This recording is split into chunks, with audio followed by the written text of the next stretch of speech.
So, as you may know, Linux Mint 20 recently came out. So, I thought, as a long-term user of Mint, I've been using it since Mint 18. At the moment, I'm running 19.3. I thought it'd be a good idea for me to have a quick dip into it and see what the initial impressions are and share those with you. So, I've got VirtualBox up and ready to go.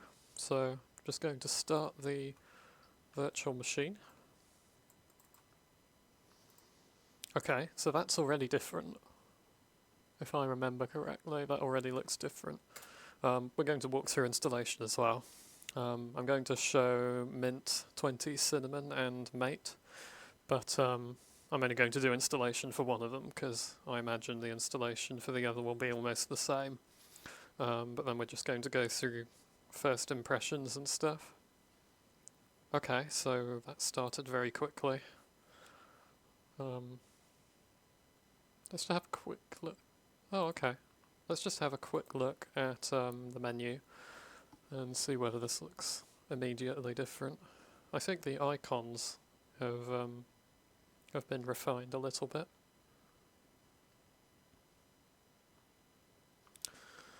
System settings. This is supposed to be a little bit different, I think. Yeah, I don't think this was here before, so it's nice to see this stuff, to be able to turn it off quickly.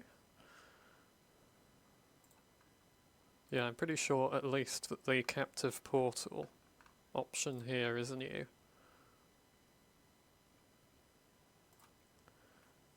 Yeah, that's pretty much the same. The interface looks similar, and it's still the standard Mint theme because they dropped the new theme, I think, for this version, Linux 5.4. Okay, let's just get started with the installation. So this looks like standard Ubuntu installer. I kind of wondered whether it would be different. Yeah, let's have that. I think that's new as well. I think I remember hearing about that.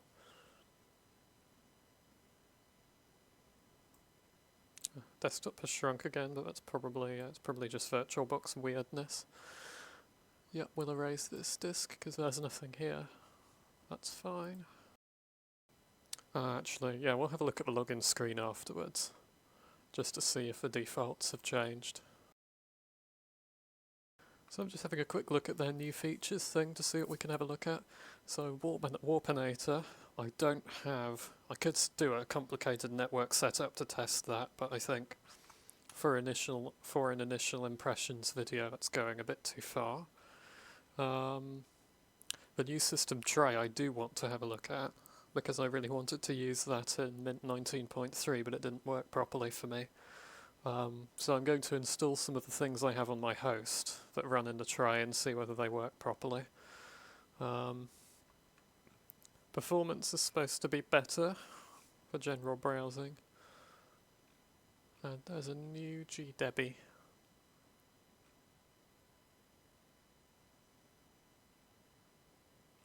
We'll also have a look at the new theme stuff, I think. So there should be a fair amount of interesting stuff to take a look at.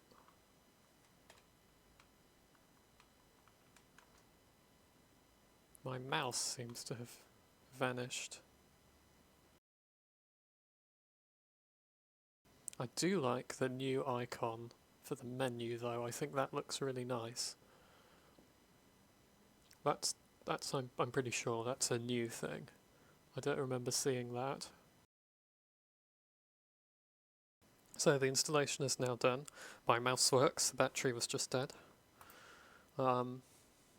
That background, I didn't actually notice that. I think it's very similar to the one that they used in Mint 19. But we will have a look.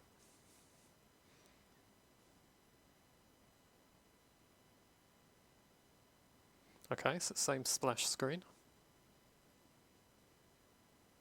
as Mint 19.3.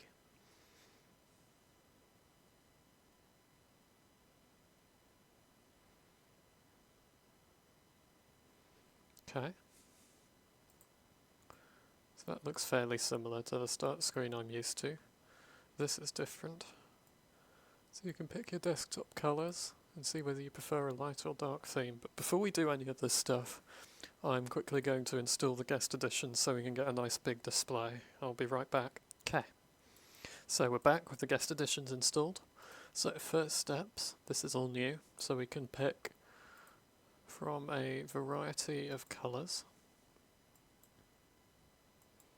I like that a lot. And light or dark. Oh, that's nice. Presumably that applies to... Yeah, that's really nice.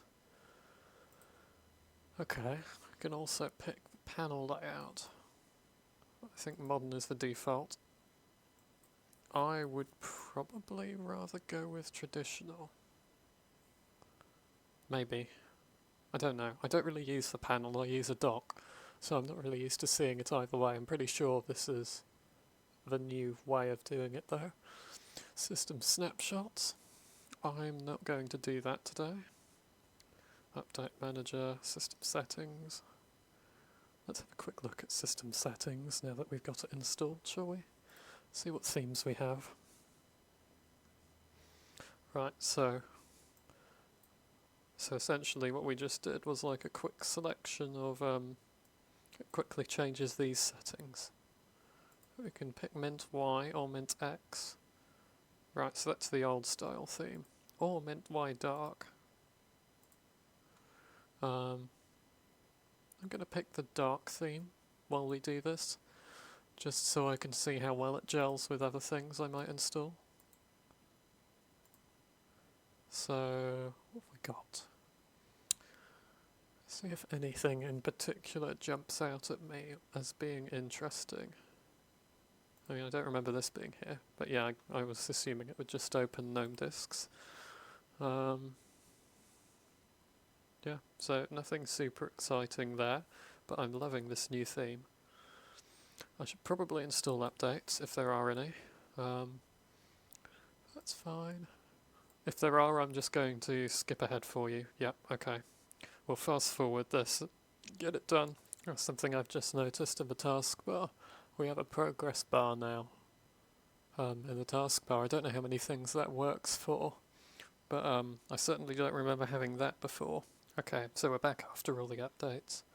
I think I'm just going to note that I think it's good that they've put a firewall button there, and it's nice to have all this stuff ready to hand as well, straight from your first boot. Because what they had before, this screen's basically the same, but what they had before, I'll just bring it up for you now. What they have on Mint 19.3 is this. So it has system snapshots, update manager, desktop layout. Okay, so I guess that was there before. But if you compare them, just going to move that out of the way. This kind of gels a lot more nicely than this, and that might be I'm using a different icon theme, but I think even if I were to change my icon theme back, having the desktop colours and the layout, the way this is grouped makes a lot more sense now than it did before. And if I go to my documentation thing, these are also here. So actually this hasn't changed quite as much as I thought, but I think it's pretty cool and I'm really liking the dark theme. I think the transitions are better, which maybe is one of the things that has been improved in the new version of Cinnamon. Like, I know their multi-monitor support has been improved, which is good because I have a few problems with that. But the other thing I'm noticing that seems particularly nice is these symbolic icons. Because they had some of these, like the network manager one I have in my tray, but the update manager is not one of those, and it's like, yeah, I can see why people don't necessarily like these very much, but I think if more of the icons can look like that, it makes things look a bit less busy. If I take a little screenshot of my system tray and show you, it's kind of a mess of a lot of icons that aren't displaying particularly well, and it would be nice if it looked a little bit more like this, even if it ended up kind of extending out to here. But back to it. The next thing I want to take a quick look at is actually the login screen. So I'm just going to quickly log out and see what they've done with it. I think it's based on LightDM, if they haven't changed it. Yeah, so that looks pretty much the same. I just thought it was worth a look. I thought they might have done something interesting with it. So the next thing on my list that I really want to have a look at is whether some applications that I have will work with the new icon setup that it's got to stop everything from glitching out all the time. So if I install, where's the software manager? Here we go. Might as well have a look at this while we do it. So one of those things was the HP GUI. Here we go. Qt based as well, so it'll be good to see how the dark theme works with Qt based programs. So if I now open it, I'm interested to see whether any icon appears at all, because when I tried the new icon setup, nothing happened in the system. Oh, here we go. So it's not symbolic, which I didn't really expect it to be, but it is showing up. So that is good. That is better than before. So what was one of the other things I've got on this list? There's Joplin, which is a note-taking program I use, which currently the icon really doesn't display very well at all in the system tray, and it all tends to kind of glitch out a bit. So let's have a quick look. Why is Yahoo the default search engine? Oh well. So we actually need to run a terminal command to install this. So I'll do that. I'll be back with you in a minute once I've done it. So that's installed, and I'm quite curious to see. It doesn't always show up immediately in the menu. I remember this from before. Let's run it the old-fashioned way and see whether we get a desktop icon, system tray icon. Okay, so the theme is working with this, which is good to know. It is not looking like we have a system tray icon though. I wonder why the system reports thing has popped up here. Right, just tell me to do these things. Okay. I think it might only go in the tray when I shut it. No. Okay. So that might still be a bit of a problem, for me at least. That's a bit of a shame. Final check is something called pcloud. Oh, that's interesting. A Dropbox comes up first. There we go. This tray icon does not work. I kind of wonder whether this will work on Ubuntu 20.4. We'll see.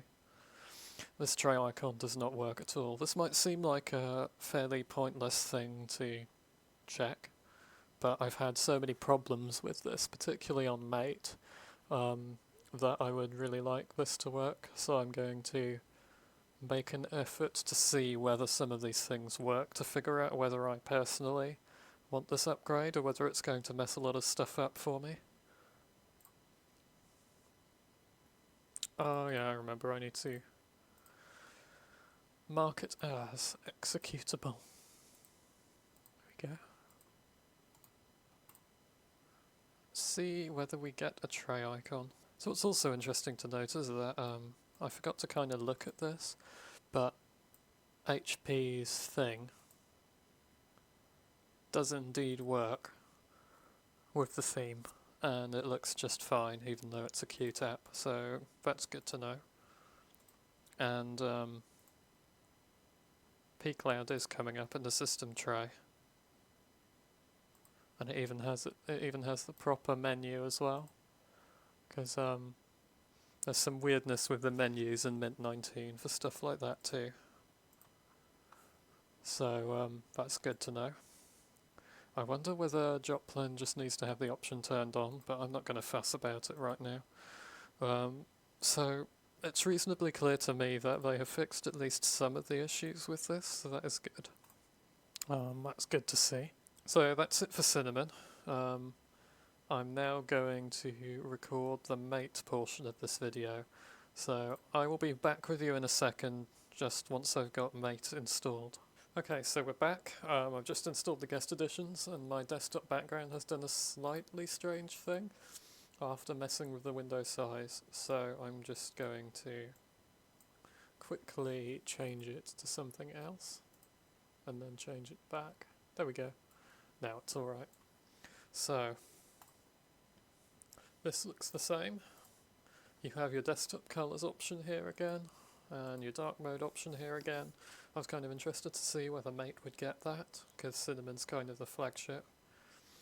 You got pretty much all the same stuff here. You don't have the classic or modern taskbar option, but that's because it's a part of Cinnamon.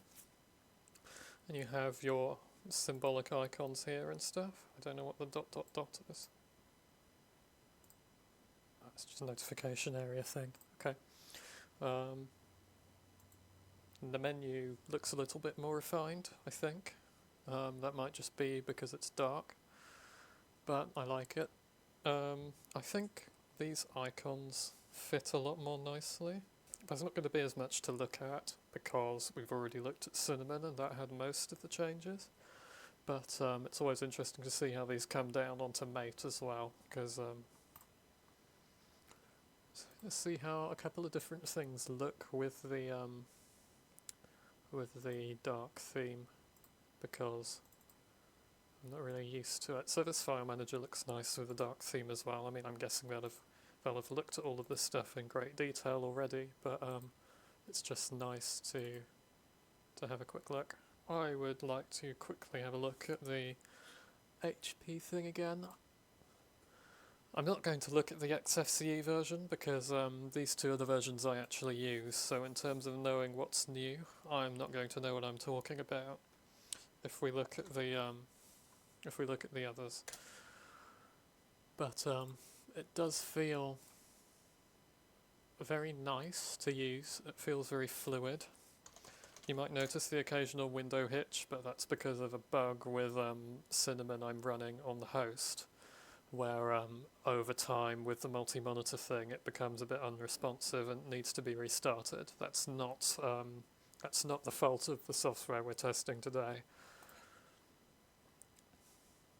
We've got system reports again. Yeah, we're not doing that stuff today because we don't really need to. But yeah, okay. Got interested to see how the icons, the tray icons, work with Mate, because supposedly that, I'm just quickly going to have a look, but that should also have these yeah, that also has these improvements by the looks of it.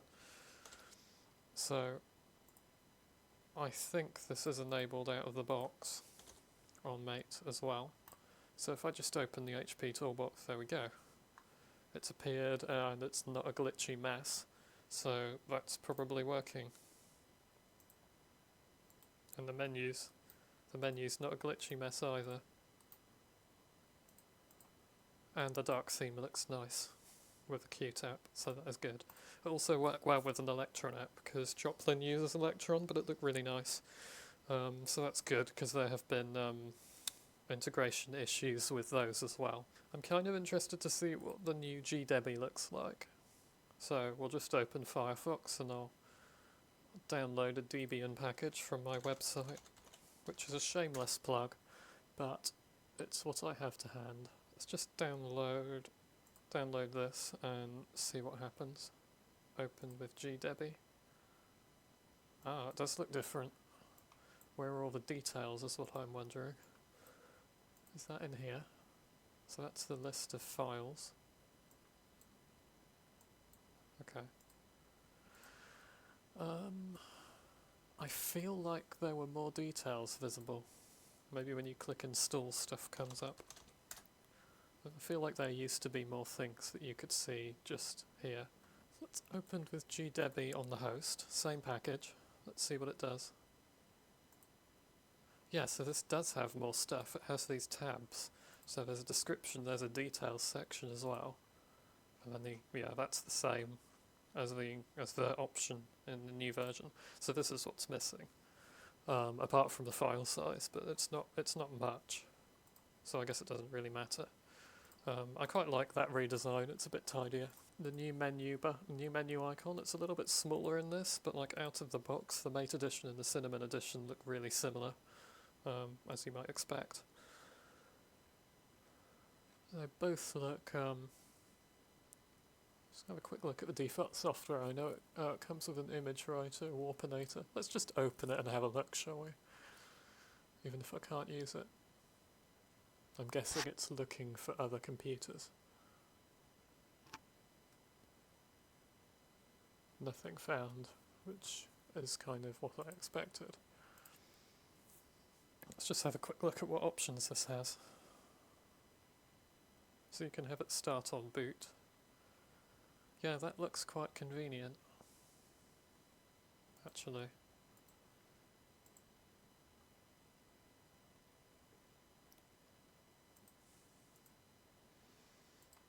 And you configure a save folder as well. Okay, that kind of reminds me of what KDE Connect does when you share files with that between an Android phone and your PC. Which ironically I use on Cinnamon, not KDE, but it works fine. Okay, so that's probably about it for this video. Based on my experience trying this out, I'll be upgrading, both because I have a laptop that runs Mate and the desktop runs Cinnamon. I'll upgrade both of them. And when I've done that, I'll be able to give you another quick post or video, or both maybe, and I'll follow up on anything that has changed, or any problems I've encountered, or anything that has been fixed, like hot plugging multi-monitors is a problem for me, or Windows get moved. I have this gradual lag thing with Cinnamon, and there are a few other issues, but I think by the sounds of it, they'll all have been resolved with this new version of Cinnamon, so I'm quite excited to see. So probably in around a month or a couple of weeks, whenever they release this upgrade path and I've had time to mess about with it, I will get back to you on how the installation upgrade process goes, and we'll go from there. Hope you've enjoyed this, everyone, and stay safe.